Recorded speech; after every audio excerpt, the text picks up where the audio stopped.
Olá a todos, sejam bem-vindos a este que é o primeiro episódio do No Jogo com Ranilson Afonso. Bom, hoje tenho um convidado muito, mas muito especial.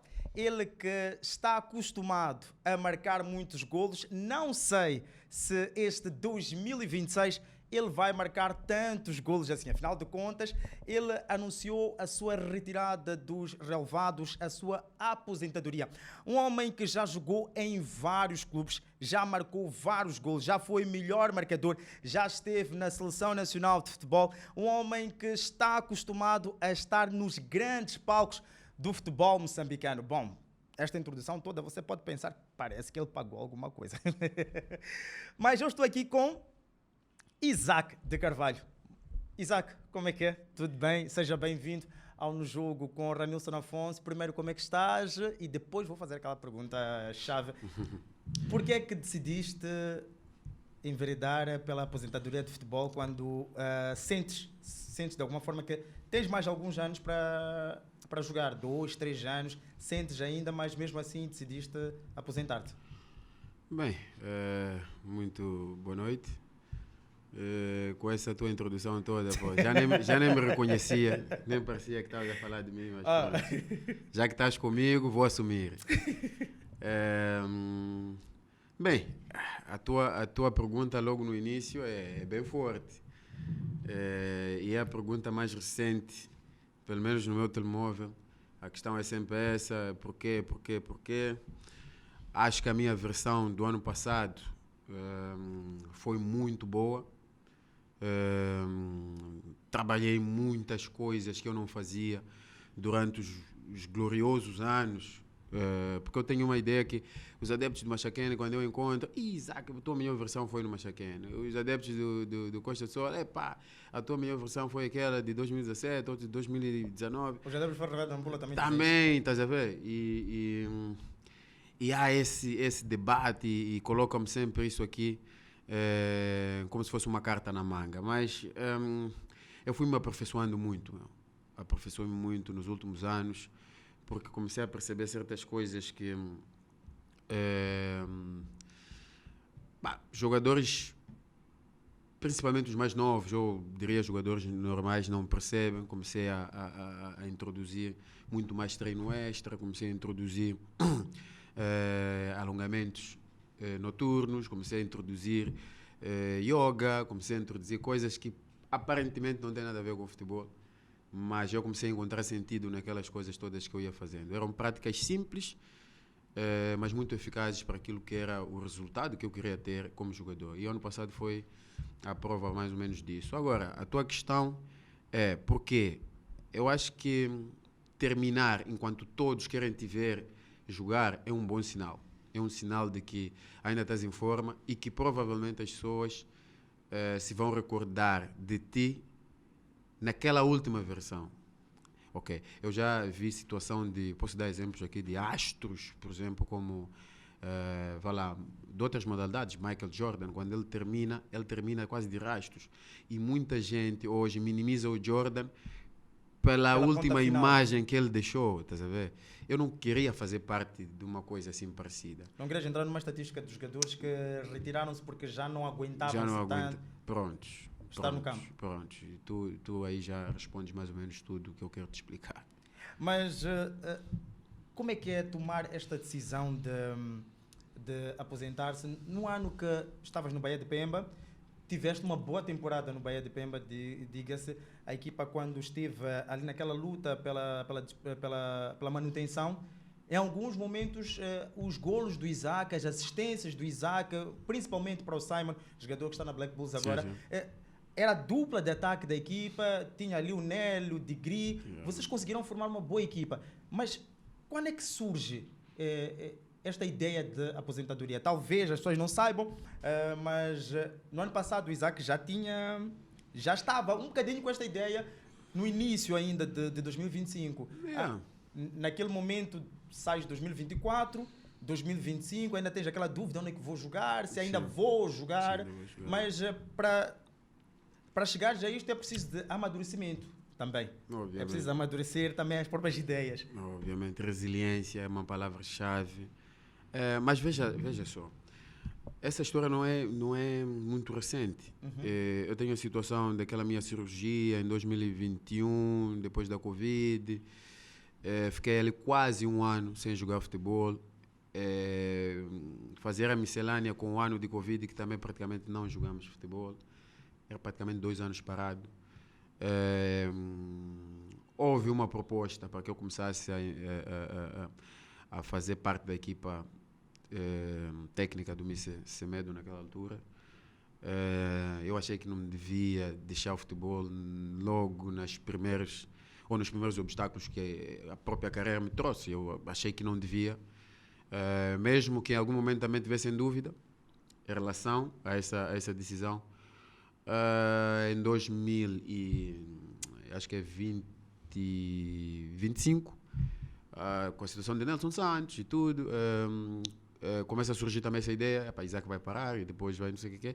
Ali depois, o Mr. Nelson Santos depois tem aquela situação, não vem, depois acabou não vindo. Não, Nelson Santos veio. Ele veio, mas enfim, veio e deu a volta e, enfim, colocou-me numa situação assim um pouco difícil. Porque ias trabalhar com ele? Porque eu já estava com a tendência de aceitar a proposta dele. Inclusive tivemos ali no início ali alguns trabalhos a fazer nessa perspectiva, mas enfim, achei que ele volta e deixa uma situação algo complicada, porque eu não sei se continuo a jogar, não sei se continuo a fazer aqueles meus projetos extras, porque tenho muitos projetos extras, e no meio disso surgiu a situação do Bahia de Pemba. Achei interessante porque gosto muito da cidade de Pemba. Todos sabem, eu sou do norte, nasci em Nampula e já aos meus 11, 12 anos eu ia para Pemba fazer alguns torneios com as equipas de Pemba e sempre tive uma boa impressão da própria cidade em si, e voltar para lá num projeto que me tratou maravilhosamente bem. Eu agora quando chego a Pemba, sou popstar, hein? Quando vou ia ao supermercado, eu senti aquele carinho das pessoas. Dos adeptos. Isaac e tal, porque era muito, muito característico, o meu cabelo e tal, amarrar aquilo e tudo, era muito fácil de identificação. Então, eu tenho que agradecer àquele povo que me abraçou. Mas até viver o desporto para eles é muito mais paixão ali na zona centro, na zona norte. Eles vivem muito mais. Obviamente, tipo, tu sabes, na Cala é aquilo, Bom, na Cala já são extremos, né? Obviamente, mas Pemba também tem um pouco disso. Acho que é uma cultura um pouco mais nortenha. Vivem de uma forma um pouco mais radical a coisa, estás a ver? Tu vais ali, Real Madrid de Barcelona, em Pemba, fogo. Aquilo para a cidade. Então, este ano acredito também vai haver um pouco dessa situação, porque há ali um derby também local. Mas, fim ao cabo, o Bahia de Pemba acabou sendo esse balão de oxigênio para mim numa altura muito complicada a nível psicológico. Mas o Bahia de Pemba foi a equipa que tu perspectivavas fechar a tua carreira como jogador de futebol? Não. Onde é que tu perspectivavas fechar a tua carreira como jogador de futebol, onde tu dizias é aqui onde eu vou fechar a minha carreira de futebol, é aqui onde eu vou encerrar um ciclo para abrir um outro ciclo? No Costa do Sol, porque vá lá, se eu dissesse assim não estaria a ser de alguma forma arrogante, mas o Costa do Sol deu-me grandeza. Eu começo a conquistar títulos. Tivemos aí aquele período quase dominante, de hegemonia quase total, partilhando um pouco com o DS. Desde 2017 a 2020, né? Tu ganhas isto, eu ganho isto, nós ganhamos o campeonato, eles ganham a taça, nós ganhamos o campeonato. Foi ali um período de 4 anos, diria assim, que nós conquistamos praticamente 9 troféus. Então o Costa Sol trouxe-me essa grandeza. Nos outros clubes, se calhar, por exemplo, o Machaquene, foi uma perspectiva muito individual, né? Seja melhor marcador e tal, aparecer assim. Mas no Costa Sol consegui aliar exibições com conquistas. Então era o sítio perfeito, ou é o sítio perfeito para eu fechar a minha carreira, que é bastante longa. E se viesse agora uma proposta para tu voltares a jogar futebol, se alguém ligasse para o Isaac, olha Isaac, tenho uma proposta para ti, é X para tu voltares a jogar futebol? Surgiu essa proposta há pouco tempo. Só que se calhar não vou mastigar muito, não Podes mastigar, estás a não vou dar carga a esse assunto, porque... Mas surgiu, mas eu já estava muito familiarizado com a ideia e o projeto Costa do Sol, que desde já quero agradecer a oportunidade que me deram, a confiança. Mas, vá lá, o centro dessa questão... Eu hoje de manhã estava a assistir o treino da nossa equipa. Estava a assistir. A dada altura eu disse, fiz bem me aposentar. Mas por quê? Eu odeio começar aqui a... Enfim, eu sou um jogador com uma personalidade muito forte. Única equipa que eu não fui efetivo, praticamente foi a Liga, hoje Liga Desportiva, na altura Liga Muçulmana. Eu não jogava, não era titular, foi a única equipa. A ideia de ser, às vezes, na minha idade, com a concorrência agora no Costa do Sol e tudo, poderia se dar esse caso, ter algumas partidas como suplente e tal. Essa ideia ali, se calhar, internamente poderia não me ajustar tão bem, não poderia ajustar muito bem isso. Mas não só por isso, a qualidade da equipa atual do Costa do Sol, sinceramente, eu estava a ver o treino, veio-me essa ideia. Acho que foi a altura certa. Mas agora não vamos mudar muito de assunto. Disseste que tiveste uma proposta para voltar a jogar. De onde é que veio essa proposta? Quem ligou para o Isaac e disse, olha, Isaac, volta lá a jogar. Abandona um bocadinho essa ideia. Não, eu definitivamente não vou dar carga a esse assunto, porque é um assunto que... Depois surgiram umas certas coisas que não me alegraram muito, que não tinham a ver com o facto do Isaac voltar a jogar, mas tinha muito a ver com a pessoa em causa, e que se calhar a coisa está muito fresca ainda na minha memória. Se calhar se eu tocasse nesses pontos ia começar a levantar outras coisas que não têm nada a ver. Perdoa-me lá, mas deixa lá esse assunto. Mas mais uma questão. mas basicamente o projeto Costa do Sol já está em mim. Eu já fui trabalhando isso mentalmente já há algum tempo. Uhum. A minha mulher sabe disso, também queria que eu parasse.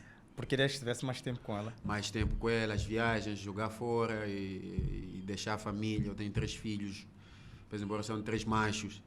Mas, enfim, ela precisa do marido em casa e agora isso é possível. Ela fica muito satisfeita sempre que Costa do Sol. Sempre que eu volto a Costa do Sol. Foi sempre uma Porque tu vais estar aqui em casa sempre. Sim. Vai ser aquela coisa de só viajares para um jogo. E tinha que honrar a uma pessoa que me tem ajudado bastante. Né? Eu não vou também falar o nome dessa pessoa, porque também, se calhar, não é... É uma pessoa que não gosta muito de aparecer e tal. Mas os mais próximos, obviamente, sabem de quem eu estou a falar. As pessoas que convivem comigo sabem. É uma pessoa que, não tem palavras, mano. Um dos momentos mais turbulentos, mais tenebrosos que eu tive durante a minha carreira. Não é a curto prazo aqui, não é pertinho. É desde lá, 2009, 2008 para cá, sempre a dar algumas dicas. E essa pessoa também esteve no meio disso, aconselhou-me e não podia nunca me afastar da ideia com que ele me propôs, né? Que era ser o team manager do Costa do Sol. Quando se fala de jogadores de futebol, sempre temos aquela ideia que aqui em Moçambique há certas coisas que são mantidas em segredo, em sigilo, e não se entende o porquê. Porque em todo o mundo é uma prática que é normal, todo mundo tem acesso, e já sabes do que eu vou falar agora. Sim. Mas a questão salarial aqui em Moçambique, por que é um tabu para os jogadores de futebol? Por que o jogador de futebol tem problemas com que todo mundo saiba que eles recebem 50 mil meticais, 70 mil meticais, 80 mil meticais? É o padrão. É o padrão da maioria dos clubes aqui de Moçambola. Mas por que tem todo este tabu do jogador de futebol para saber-se exatamente quanto ganham? Olha, eu não estava à espera também dessa questão. É uma questão que todo mundo pula. E eu não sei, se calhar aproveito a tua questão para dizer, será que são só jogadores de futebol? Ou isso, nós podemos estender isso a outras áreas. Aqui nós não estamos Ao confortáveis. dirigismo porque dirigismo. querem comer uma parte. A vossa área também. Não, Vocês eu não entro gostam- nisso, desculpa, eu não entro Vocês nisso. também não gostam que lhes digam o vosso salário. Não, mas não há problema nenhum. Mas vocês trabalham em equipas de futebol. Sim. As equipas de futebol, elas têm prestação de contas, tudo isto. Então, é uma prática normal. Existem sites. Eu, se quiser saber o salário de um jogador, eu vou a um site Claramente. e tenho ali o salário do jogador. Mas aqui em Moçambique é um grande problema. Um grande tabu. Como é que tu vês? Olha, eu acho que culpar o jogador em si não é o mais certo, porque provavelmente há uma estrutura que já foi desenhada e o jogador apareceu e a encontrou, né? Digamos assim, e achou certo, acha que isso lhe protege, porque provavelmente tu recebes um valor muito avultado, provavelmente as obrigações, a cobrança é maior. E eu acho que o jogador conchegou-se muito também nesse processo, que também foi desenhado para a própria indústria desportiva em Moçambique, né? Então, nós encontramos isso e ficamos confortáveis com isso. Então, deixem-nos confortáveis com deixem-nos confortáveis com isso. Até que a estrutura toda se mudar, o jogador não tem... Eu acho que o jogador não tem muito poder de alterar isso, porque se a imprensa começar a tomar conhecimento das coisas e divulgar, acabou. Mas já aconteceu contigo ter 150 mil na folha salarial e receber 70, como acontece com alguns jogadores? Não, mas é algo que eu já ouvi muito dentro do próprio futebol. Como sabes, são 18 anos praticamente de carreira, pelo menos nos séniores. Já ouvi muito disso. É uma situação ridícula. Alguém entrar no bolso de um cidadão que corre todos os dias, debaixo do sol. Nós treinamos todos os dias, trabalhar duro. Sol, chuva. Entrar no bolso de um indivíduo desse e retirar-lhe o dinheiro, pá. É uma situação muito triste, mas é a verdade, temos que conviver com isso. E como é que tu lidas com essa situação? Já tiveste algumas pessoas perto mesmo, próximas de ti, que passaram por essa situação? Porque já passaste por vários clubes, obviamente sempre tem 1, 2 ou 3 que passam por essa situação. Já tiveste a oportunidade de lidar com uma pessoa de perto mesmo que viveu esta situação? Sim, já. Essa é uma situação que eu lamento, mas sinto que não tenho muito poder de controle. Não está nos jogadores, como disseste. Pois, embora os jogadores também acabam aceitando essa situação e sentem também que estão desprotegidos onde isso acontece.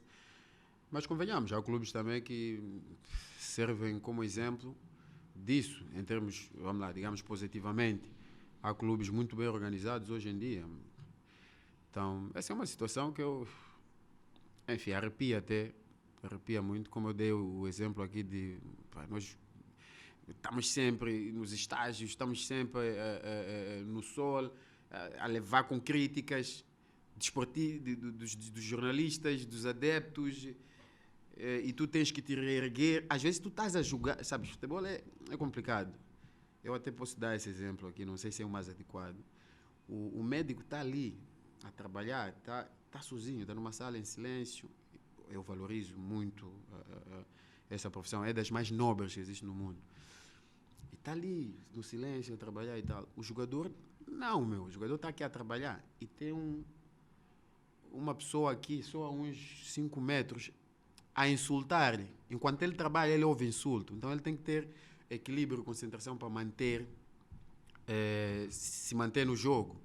Entendes? E digo isso, e tem muitas outras profissões que a gente pode dar como exemplo, que são vitais, nem se pode comparar, mas eu estou a falar isso em termos psicológicos. Em termos psicológicos, futebol é tremendo. E em Moçambique vai começar a surgir essa situação em que a pressão vai começar a aumentar. E na Europa, não digo, na Europa tu sabes. Eu não sei, por exemplo, como é que Vinícius consegue se manter no jogo depois de todas essas coisas, cânticos racistas. Ele também às vezes é um pouco displicente porque entra um pouco nessa música e a gente vê isso. O futebol está Está terrível. Eu gostava de ouvir mais falar sobre saúde mental dentro do próprio futebol moçambicano, porque lá fora já é muito natural isso. Então, no futebol moçambicano eu gostava de ouvir mais falar sobre isso. E muitos jogadores sofrem aqui. Muitos jogadores vão no jogo psicologicamente Estão abalados. E a produtividade fala por si. Mas entrando ainda falando sobre esta questão dos salários, falando desta questão dos valores, de alguma forma acreditas que há um interesse até do próprio jogador de não revelar o seu salário por estar um bocadinho, não sei, vais-me confirmar, por estar um bocadinho acima daquilo que um moçambicano recebe e que é o mais normal, Essa é outra questão. Outros. Mas o futebol é isso, é uma indústria. O futebol é isto, é uma indústria. Um jogador de futebol, em condições normais, deveria estar a receber quanto para ti? Onde é Moçambique? Sim, em Moçambique. Pô, mas isso é uma coisa muito, muito relativa. Não, O que é que eu vou fazer é o seguinte. Eu acho que há um receio dos jogadores que recebem menos em que o seu ordenado se torne público. Sim. E, entre aspas, aquele vexame. E os que recebem muito, porque hoje em dia, convenhamos, há equipas que pagam muito bem, mas que aquilo acabe virando contra o próprio jogador, porque a cobrança, como eu disse, é maior. Estás a ver? E nós não temos essa cultura de prestação de contas, como tu disseste. Então fica aí algo muito... uma mistura de sentimentos e bem, acaba tudo virando essa confusão toda de receios. Eu estou no meio disso, estás a ver? Eu estou no meio disso, bebi isso e agora tá essa confusão, como eu disse. Não tenho grandes coisas em relação a isso. Eu sei que tu estás a dar volta e volta, já vê um assunto. Agora vamos para uma pergunta que vale milhões. Qual foi o teu maior salário? Vamos também vamos também Olha, ok. ao mesmo fato. Não, ok. Já percebi que não vais responder essa questão. Qual foi o teu maior salário? Mas qual foi o clube que deu-te o maior salário? Talvez não seria tão difícil assim responder, que talvez tenha sido o Costa do Sol. Sim, foi no Costa do Sol. É muito perto, do Machaquene também. Ok. Muito perto. Era uma boa cifra, na tua ótica, era um bom salário. Sim. Mas embora a gente sempre quer mais. Sim. Sabes? Não há aqui meio termo a colocar em relação a isso. A gente quer sempre mais. E eu tenho a ideia sempre que eu fiz por merecer, porque dada a altura da minha carreira, eu começo a trabalhar como um escravo, meu. Porque eu odeio decepcionar-me a mim mesmo. Quando algo ocorreu mal dentro de campo, a primeira pessoa que eu cobro, e eu me cobro muito, e depois, a dada altura da minha carreira, já comecei a ter problemas de ansiedade, pela obsessão que eu comecei a ter no aperfeiçoamento dos detalhes todos técnicos. Fisicamente comecei-me a tornar um monstro. Tu sabes que os meus colegas assim, dos clubes onde eu fui passando chamam-me monstro e tal. Eu comecei a ter essa obsessão de estar sempre no limite da performance, estás a ver? E comecei-me a cobrar demasiado e depois isso começou-me a criar assim, muitos problemas. Já comecei a desenvolver um problema muito grave. Eu só acordei quando fui parar ao psicólogo. Eu percebi que a situação já estava incontrolável. E é importante para um jogador ter este acompanhamento psicológico, esta questão de saúde mental, como estávamos a falar antes. É importante para o jogador ter este acompanhamento? Obviamente. Se fores a ver lá, eu vou dar mais amplitude à questão. Aqui na África, nós às vezes tendemos a achar que problemas de saúde mental são frescura, são caprichos, mas não são. No Ocidente isso é um dos assuntos mais comentados. Estás a ver? Há muitas mortes relacionadas a isso. E no Moçambola, vou pegar aqui no Moçambola, como eu te disse, muitos jogadores não rendem justamente por questões mentais. Eu tenho dito que 70% do que um jogador pode fazer dentro do campo é mental. Parece uma idiotice falar isso, mas 70% ou mais, ok? Ou mais. Existe 15 técnica, ou 10, depois vais partilhar um pouco o físico também é muito importante, tático, está ali tudo misturado nos restantes 30, mas mentalmente tu podes às vezes estar num jogo mal fisicamente, mas mentalmente tu estás... O penal tem uma situação mental. Quem está bem preparado vai fazer golo, quem está concentrado vai fazer golo, quem não está, perde. Mais ou menos isso. Vamos continuar a falar de dinheiro. Vamos continuar a falar de dinheiro por quê? Porque, infelizmente, agora estamos com um número crescente de jogadores que são clientes de agiotas. Yeah. Infelizmente. Por que deriva esta situação quando, por exemplo, falamos de jogadores de futebol que, em norma, têm salários acima de 50 mil? Em norma. Qual é a necessidade do jogador de futebol ir a agiotas? Olha, eu vou pegar a mim mesmo como exemplo. Não sei se houver algum agiota por aí que já tenha trabalhado comigo. Já trabalhaste com agiotas? Até a mão. Eu nunca... Não. São quantos anos? Eu tenho 36 anos agora e não me recordo nunca de ter estado com um agiota assim a fazer essas práticas. Não gosto de dívida e depois não vejo muita vantagem em levar dinheiro com juros, meu. Não sei se sabe, percebeu? Eu não sei, não é muito racional, estás a ver? Vou pagar os 30%. Não é muito racional, meu. Tu sais sempre a perder, não faz sentido. Pá, agora, alguém vai chegar para mim e vai dizer, poxa, Isaac se calhar está a fazer uma campanha contra... Eu não estou a falar nada disso agora. Se calhar uma situação incontrolável em que alguém está doente, alguém próximo, alguém que tu amas, e tu realmente precisas e não estás a ver solução, ninguém, aproximaste de todo mundo, okay, isso é uma situação... Uma situação extra, é uma situação... Aí posso entender, né? Não é concordar, posso entender. Mas de outra forma, eu nem consigo entrar nessa questão a fundo ou dar uma opinião, porque para mim não é muito racional alguém, não é só jogador, alguém levar dinheiro e pagar por juros de 30%. Não. Se pedes emprestado 50 mil, pagas mais 30%. Yeah. Não é racional, irmão. Não faz sentido.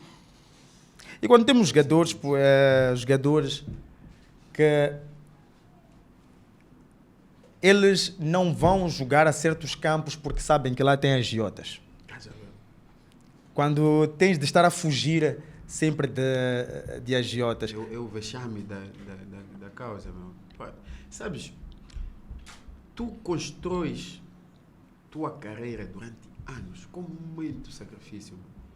A ser muito sacrifício.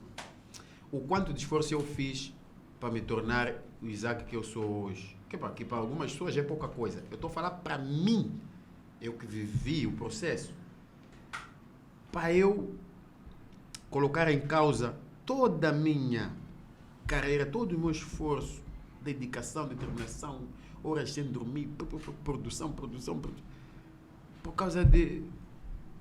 Porque isso pode manchar a tua carreira, estás a ver? Isso pode manchar a tua carreira. Então, eu volto a repetir, acho que é uma situação muito pouco racional. Alguém que está concentrado e estudar um pouco sua situação percebe que não faz sentido. Para mim não faz. Eu tenho que me defender dessa forma para não dizerem que eu estou a generalizar, todo mundo deve pensar assim. Não. Pá, se tu achas que vale a pena, vais perceber que não vale a pena. Viraste um filósofo. Pronto. Vais perceber que não vale a pena. Bom, agora vamos Vamos entrar num outro capítulo. Agora vamos olhar um bocadinho a tua carreira desportiva. Vamos olhar um bocadinho alguns momentos que são excêntricos. Talvez aquilo que eu vou dizer agora seja o mais excêntrico que tu fizeste na tua carreira. Por quê? Porque não tinha um prémio para ti. Não tinha um prémio para ti. Foste o melhor marcador do Moçambola. Não tinha um prémio. Decidiste comprar um prémio. Depois vai dizer em que loja tu foste comprar aquela tacinha. Aqui perto. Foste comprar aquela tacinha. Publicaste no Facebook e disseste: aqui está o meu prémio de melhor marcador do Moçambola, porque a Liga Moçambicana de Futebol não ia dar o prémio. Primeiro, como é que surge aquela ideia de picar a Liga Moçambicana de Futebol daquela forma? E se foi com essa ideia, porque talvez não foi com essa ideia, mas acabaste picando a Liga Moçambicana de Futebol. Sim, acabei picando. Ou acabou sendo interpretado desta maneira. Mas veja só, vamos analisar, porque eu fiz uma publicação, lembras dessa publicação? Sim. Depois teve um engajamento terrível. Brutal. Partilhas em todo o sítio. Eu, inclusive, às vezes, quando andava, tá aí um gajo. Inclusive, recebi algumas chamadas de jornais portugueses e até um meio de comunicação, um veículo de comunicação brasileiro, para falar sobre aquela coisa e tal. Chegaste ao Brasil? Cheguei no Brasil. Porque aquilo meio que foi... Tá vendo? Mas veja, eu vou esclarecer. Aquela questão não teve nada a ver com o prêmio monetário. Não teve a ver com... As pessoas interpretaram assim, porque muitas vezes identificavam... tens que marcar mais golos, deixar de reclamar ou de comprar coisas e tal para pressionar. Não. Eu vou fazer a construção desse... De forma resumida. Tu sais de um ano... Não. Falar dessas coisas até eu sou um pouco sensível. Tu sais de um ano em que foste operado, tu tiveste um ano de Covid, vem um ano em que eu tenho uma lesão gravíssima, sou operado, fico praticamente todo o ano sem praticar futebol. Depois vem a situação de vai parar de jogar, vai ser treinador adjunto ou vai fazer parte da equipa técnica ou não sei o quê. Tu rejeitas isso porque tu sentes no fundo um chamado de Deus, tipo, não faças isso. Vai lá, aperfeiçoa esse corpo, tu já conheces o teu corpo melhor agora, trabalha duro, vai lá, é possível. Naquele momento eu visualizava a melhor resposta que eu posso dar, porque muita gente começou a duvidar de mim, começou a achar que, tu sabes como é que se fala nas redes sociais, tá acabado, é velhote, não sei o quê. Então a melhor resposta para essa situação é ser melhor marcador do Moçambola. Eu comecei a visualizar aquilo. Técnicas de visualização. Ok, não basta visualizar. Acorda, Isaac. Ginásio. Trabalho extra com bola em casa. No quarto, transpirar ali até o quarto ficar úmido. Estás a ver? Fazer alongamentos noturnos, silêncio total, meditação, visualizar golos, lei da atração. Começa a época, e acordas, melhor marcador do campeonato. Ok, tinha um limite, 15 golos, não conseguiste alcançar, mas és o melhor marcador do campeonato. Com dinheiro, sem dinheiro? És o melhor entre os medíocres, nesse caso, né? Porque não chegaste aos 15. Não chegaste aos 15. Mas és o melhor. Eu não sei, por acaso, não sei se eu nunca vi num campeonato o melhor marcador, não ser melhor marcador, porque não atingiu o número de golos. Porque não atingiu o número de golos. Ok, sim. Vamos fazer o desafio de, se calhar se atinge esses golos, vai ter mais dinheiro, não sei o quê, tá vendo? Aí eu entendo. Pode duplicar, mas não vais premiar o melhor dentre os que tu achas que são os medíocres, porque não faz sentido. Mas fora isso, a minha questão, só para terminar isso, a minha questão não teve muito a ver com a situação dos valores. Teve a ver com o facto de que, eu estava a pensar assim, depois desse sacrifício todo, irmão, eu sacrifiquei para aquilo. Podes acreditar. Depois disso tudo, eu quero mostrar aos meus filhos, estão aqui, são 3 meninos, adoram futebol, os 3. Quero mostrar a estes meninos aqui, quando eles tiverem uma idade um pouco avançada, que olha, papai, no ano 2022, ganhou este prêmio. Simbolismo, né? Está aqui, é isto. Eu estava a pedir para que arranjasse uma lata, uma taça. Alguma coisa só para que simbolizasse aquilo. Ok, eu admito, perdi o valor, que é importante, principalmente para o esforço que esteve empreendido ali, para ginásio. Enfim, queria algo ali palpável. Eu senti que é isto aqui. Olha, filho, está aqui. Papai ganhou isso no ano XX. Eu queria isso. E eu acho que isso, como tu sabes, eu acabei sabendo o preço ali daquela taça. Fui para ali. Eu estava a passear num dia assim, que eu tinha o dia livre. Eu comecei a passear, mas foi nesse momento em que eu estava meio a pensar, poxa, não podia andar mesmo nada, tá vendo? Eu vejo aquilo, logo vem na minha cabeça, é isso, compra isso. Tá vendo? Compra isso, vai personalizar e dá assim. Eu não chamei Renilson, venha para aqui, ou televisão X, ou não sei o quê, façam lá uma matéria por causa desse assunto. E, Renilson, eu sou o melhor marcador, estou a reivindicar, eu queria dinheiro, mas não. Não. Eu peguei aquilo, comprei, personalizei, melhor marcador, e é verdade. E publiquei nas minhas redes sociais. Olha, não me deram isto, mas eu, pelo esforço que fiz, decidi me presentear. Foi isso. O meu foco era numa taça, um objeto. E ponto final. Só que fui muito mal interpretado. Sabe? Joga lá mais, não sei o que. Pô, tem que jogar mais. Para ser melhor marcador? Estás a ver? Então foi essa situação, mano. Eu acho que me alonguei muito nisso, porque é uma situação que ainda estava aqui. Esperavas de alguma forma aquele todo feedback que este assunto provocou, porque provocou um bom feedback.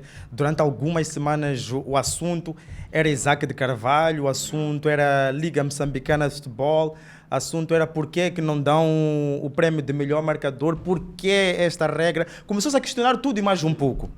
Veja só que há anos em que o melhor marcador do Moçambique teve 9 golos, nem chegou a ter 2 dígitos, tá vendo? Sim. E foi premiado. E vai lá, fechamos até esse assunto. Eu não vou dizer que estou a chorar, nessa fase de um gajo já não precisa mais de chorar, já está mais calmo, já vou fazer 37 anos. Já não choras muito. Melhor marcador. E fim de papo? Estás a ver? É melhor marcador. Agora, podemos criticar o gajo ou criticar os outros avançados, mas se tu chegaste num número, então imagina quem não chegou. Houveram muitos anos aqui em que há uma dificuldade muito grande de jogadores de Moçambique chegarem aos 2 dígitos. Estás a ver? Há uma dificuldade muito grande.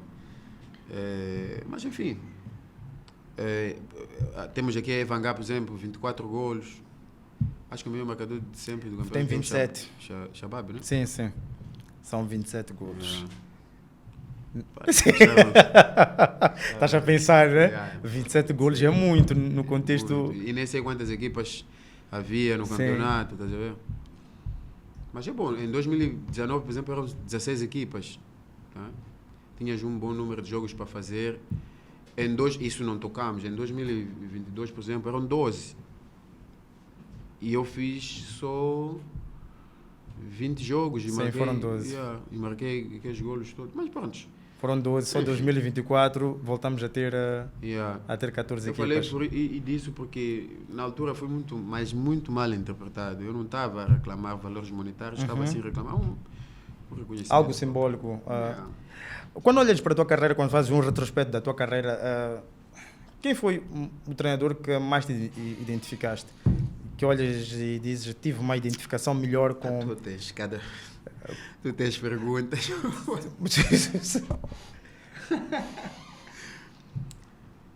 Arthur Semedo, Horácio Gonçalves, Nelson Santos, talvez eles até foram importantes de formas distintas na tua carreira. Não consigo, por exemplo, eu acabei de te dar a resposta. Não é por aí.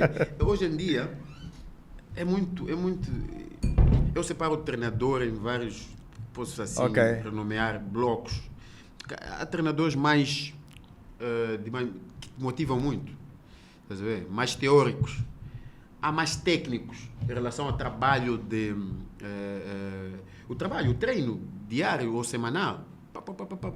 Há treinadores que têm uma capacidade muito terrível de conhecer os jogadores e tirar o melhor deles e fazer uma equipa equilibrada, competitiva. Mas há muitas coisas aí detalhadas.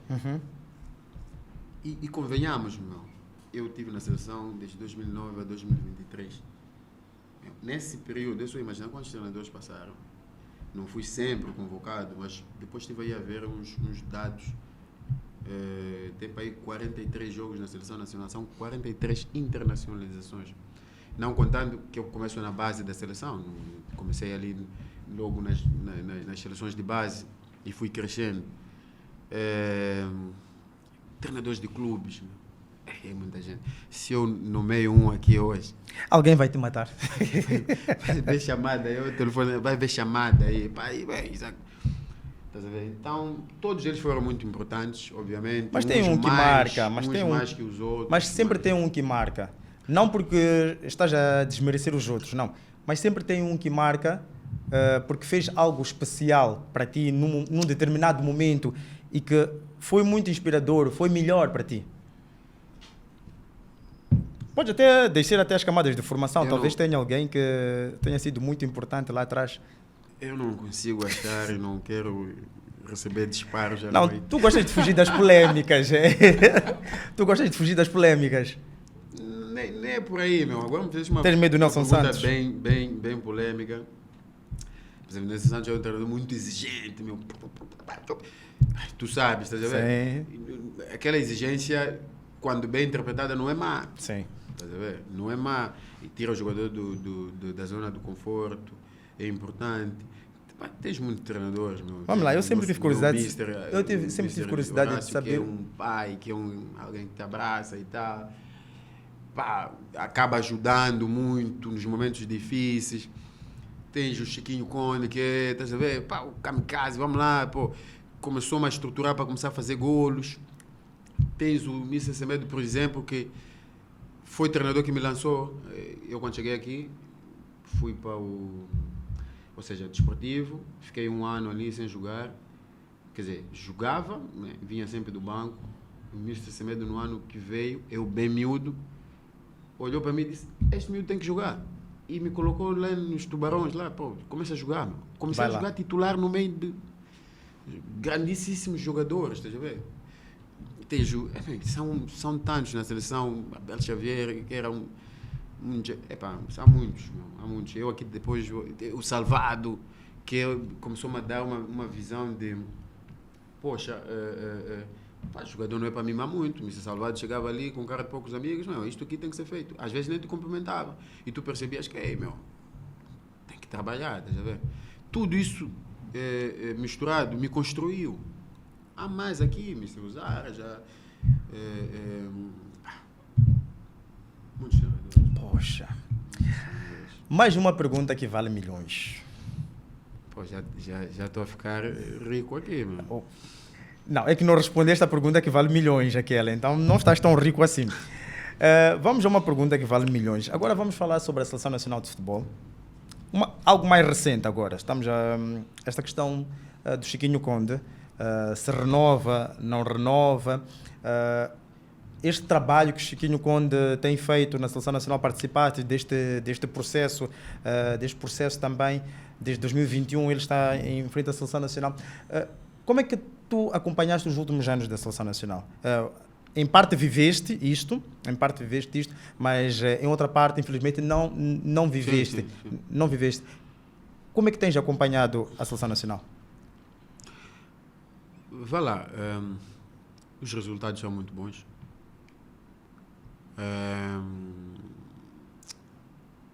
A última convocação que eu tive na seleção foi em 2023 contra o Senegal. De lá para cá já não faço parte assim do elenco por dentro, mas por fora eu não dispenso ver um jogo da nossa seleção, e é bonito ver a seleção a competir no mais alto nível, pelo menos do ponto de vista do futebol africano.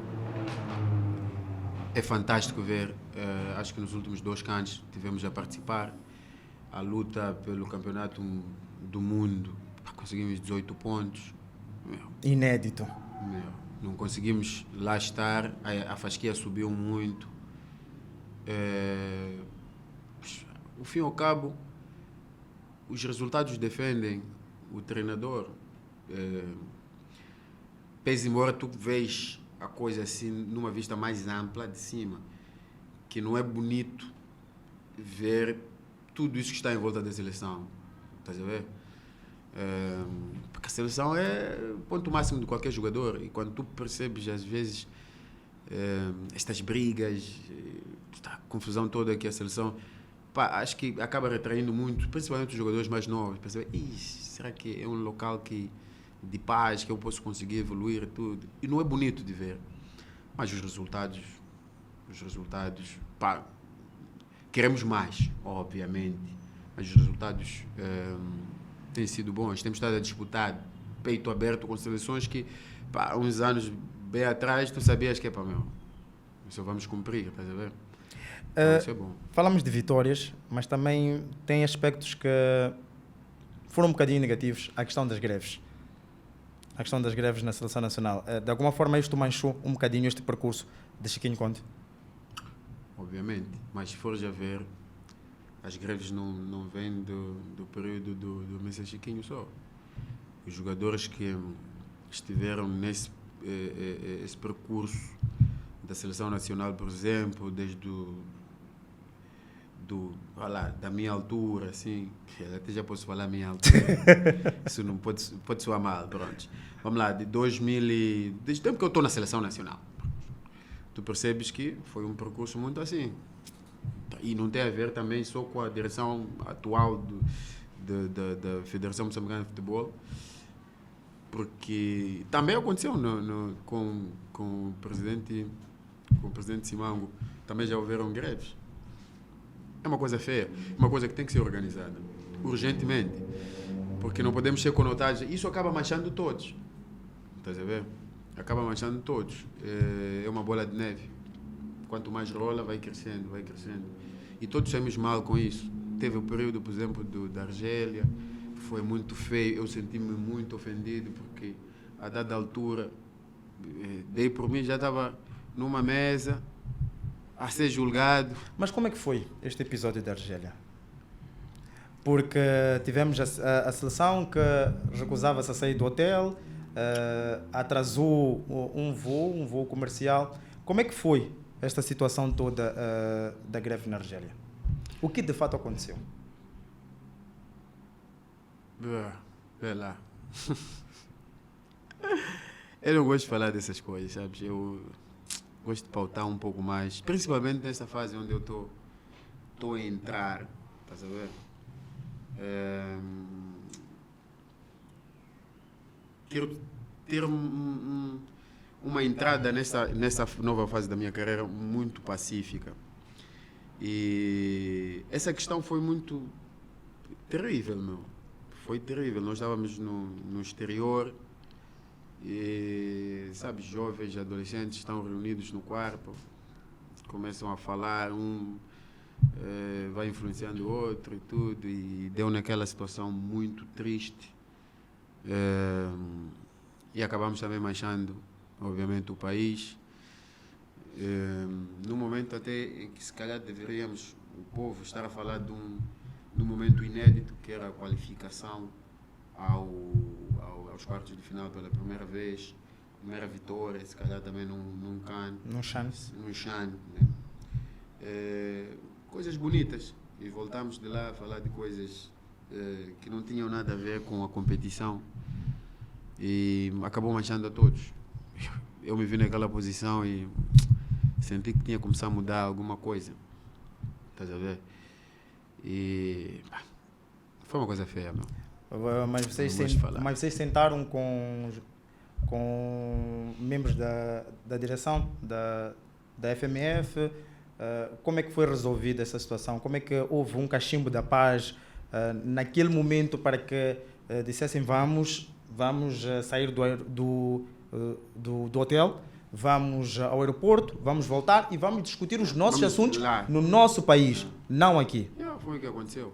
Viemos para cá e começaram aquelas sanções e tudo. E vimos numa situação um pouco fragilizada. Os nossos colegas também, aparentemente, alguns se afastaram. Sentimos-nos um e outro traídos. E depois deu no que deu. O importante é que depois houve essa aproximação, fomos despenalizados e os jogadores continuaram, se calhar até jogadores agora que são ainda cotados na seleção nacional, que estiveram envolvidos naquele episódio. E, enfim, é um aprendizado. Temos que aprender com aquela situação toda para ver que aquilo não volta a acontecer, porque da minha parte foi muito mal. Até chamaram, está aqui o gravista. Tá. Estava para entrar, estava para entrar nesse ponto agora, porque vocês ficaram conhecidos como os grevistas. De tantas greves que a seleção foi fazendo e num curto espaço de tempo, acabaram sendo conhecidos como grevistas, mesmo tendo situações que levavam a seleção a uma boa competição, bons jogos, boas prestações. Mesmo assim, foi difícil apagar esta imagem. Eu acho que nem conseguimos apagar, meu. Não conseguimos apagar, porque saímos mal na fita. Mas tu, vê lá, pega lá nos aspectos desportivos, estás a ver? Pega naquele jogo contra a Líbia. Eu até acho que as televisões deviam, uma vez a outra, quando existisse um espaço ali de antena, pegar naquele jogo, que já está nos arquivos, desarquivar aquilo, pôr aquele jogo ali. Às vezes aquilo inspira. Os rapazes estão a aparecer agora no futebol, estás a ver? Uhum. É um jogo fantástico. Tu estás a vir numa situação, sofres um golo num ambiente. Aquele ambiente é inóspito. Hostil. E vai lá, nas bancadas tu olhas, campo, excelente, um ambiente. Começam a vir memórias daquilo. E a gente começa ali, vai lá, Mr. Chiquinho, possível acreditar, fez-nos acreditar e conseguimos aquela virada histórica. Não se falou mais sobre aquela cena toda. Estamos aqui a falar sobre greves e tudo. Isso é extra futebol. Mas o extra futebol acabou tendo mais peso do que propriamente... Sim, depois acabamos levando uma goleada ali, entre aspas, com Madagascar e tal. Depois as pessoas começam já a pegar similaridades entre as duas coisas, o estado mental da equipa com aquele jogo. E todos perdemos, o país perdeu, porque eu acho que era possível também, se calhar, vendo agora é fácil, ultrapassar aquela Madagascar. Mas pronto, vamos lá. Ossos do ofício, né? Vamos lá, vamos à pergunta de milhões. Chiquinho Conte, deve ou não ficar na seleção nacional? Se for já ver essa resposta, eu já dei, porque os resultados o defendem, independente de qualquer coisa, né? Outros problemas, não sei, eu acho que são capazes, as pessoas são adultas, são capazes de sentar à mesa, desenhar, se calhar, um novo rumo para que estas situações, diria, menos boas não aparecessem ao público, ou não acontecessem mesmo, porque é possível. A gente pode desenhar aqui um plano de convivência em que essas situações acabam não sendo as mais importantes da nossa relação. Estás a ver? E porque fora essas questões, qual é o moçambicano que não vai defender Chiquinho Conde na seleção nacional, pelos resultados principalmente? Não tem jeito. Ele? Não, deve continuar a fazer o seu trabalho, até que se calhar cheguemos ao ponto em que os resultados também já não o defendem. Estás a ver? Porque pode surgir essa situação. Estás a ver? Imaginemos, trocar os papéis. Os problemas todos somem e os resultados não aparecem. É uma outra circunstância. Estás a ver? Publicamente, as opiniões podem mudar. Mas nesse momento, não sei, da minha parte eu acho que tem que continuar pelo país, e porque o país quer os melhores resultados. será que mudar de selecionador também é a solução? Chegas apanhas outro treinador, começa um novo processo e tal. Será que vai ser a solução? Para os resultados. Eu estou-me a pegar aqui os resultados. O povo quer resultados. Estás a ver? Obviamente que é preciso também saber estar no meio disso tudo. E é isso que tem que ser conversado. Mas os resultados são importantes. Muito bem, nós já estamos para fechar este primeiro episódio deste podcast, mas antes deixa encerrar com este homem que, como você viu, não tem problema nenhum em falar, só não gosta de responder à pergunta de milhões. A pergunta de milhões que ele respondeu foi esta última do Tisquinho, quando talvez tenha sido a pergunta mais fácil de milhões para ele responder. Isaac de Carvalho, que agora trabalha no Costa do Sol, não como jogador. Se eu estiver errado, diga-me, agora és o delegado. Não, delegado. O delegado foi uma cena que eu também comecei a ver nas redes sociais. É uma cena é team manager, é uma expressão em inglês, mas que é mais ou menos aqui em português, tipo gestor da equipa, mas é da equipa principal, do Costa Sol. Outras modalidades têm uma outra forma de trabalhar. Então eu vou articulando ali as minhas ações com o diretor desportivo. Tu fazes a ponte do Horácio Gonçalves e o Arthur Faria? E a direção, digamos assim, é uma hierarquia, né? O Arthur Faria também vira o meu mentor, estás a ver? Vou bebendo algumas coisas, ele é excelente naquilo que ele faz. Então, vá lá, estou ali, estou a aprender, não é? Estou a acompanhar as vivências dos jogadores, vou trabalhando ali nos problemas imediatos dos jogadores, dentro e fora do campo, tentar dar alguma minha experiência. Vá lá, é uma cena que eu gosto muito, porque estou dentro do futebol. Uma coisa é, tu terminaste e vais trabalhar lá ao escritório, sei lá de onde e tal, e nem tens muita paixão naquilo que fazes, mas eu estou dentro do futebol, posso extrair muito, estás a ver? Posso dar muito daquilo que é a minha experiência durante anos e anos, e acho que vou ser uma mais-valia nesse processo. Bom, eu gostaria de fechar bem, Isaac. Temos que fechar bem. Não, eu gostaria muito com problemas. Eu gostaria de fechar bem. Eu gostaria. Mas sou tentado por uma última provocação. Tu agora estás a trabalhar com um bulo. Uhum. Houve uma situação na época, quando vocês estavam a jogar juntos, que saiu faísca. Nem tanto, porque foram separados. Nem tanto. Vê lá, um bulo é todo mundo conhece. É muito explosivo. Um rapaz explosivo, né? Muito vertical. Mas eu conheço o ser humano que está ali, estás a ver? Uhum. Eu conheço, eu costumo... Agora, principalmente, é o nosso capitão do Costa do Sol. Tem grandes responsabilidades. Ele sabe disso. Há expectativas geradas em torno da equipa e principalmente no capitão. Tem que ser o espelho da equipa. Estou aí com ele, converso muito com ele nesses dias. Obviamente também, como eu disse aqui, essa aproximação aos jogadores é muito estratégica da parte da direção, porque sabem que eu posso ajudar nesses pequenos aspectos, detalhes, e detalhes no futebol contam muito. E eu estou de bem com o Bulo, fizemos dupla durante vários anos, marcamos muitos golos juntos.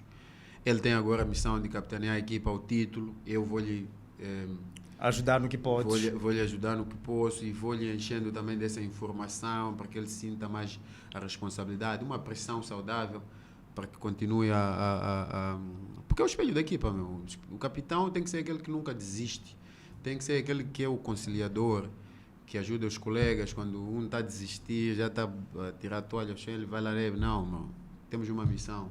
A missão é importante, o processo é difícil, mas temos uma missão aqui. E no Costa do Sol, acredite. Eu estou aqui a falar, hoje é dia 27, E depois, lá em novembro, vamos sentar e vamos fazer as contas. Se o campeonato terminar em novembro. Até levantar. Muito bem. Vai terminar. Muito bem, esta foi a nossa entrevista com Isaac de Carvalho, ele que é antigo jogador de futebol, agora trabalha como team manager, gestor da equipa principal da equipa do Costa de Sol. Você já sabe, de 15 em 15 dias estaremos aqui para trazer sempre uma boa entrevista, um bom episódio aqui no Jogo com Ranilson Afonso, este podcast que vem trazer não só futebol, mas também vamos trazer várias outras modalidades aqui. Você vai conhecer vários atores, várias personagens, pessoas que são ligadas então ao desporto. Mas antes de sair, vou pedir que você ative aí o sininho, siga então o nosso canal aqui no YouTube e nós temos encontro marcado no próximo episódio. Tchau, tchau.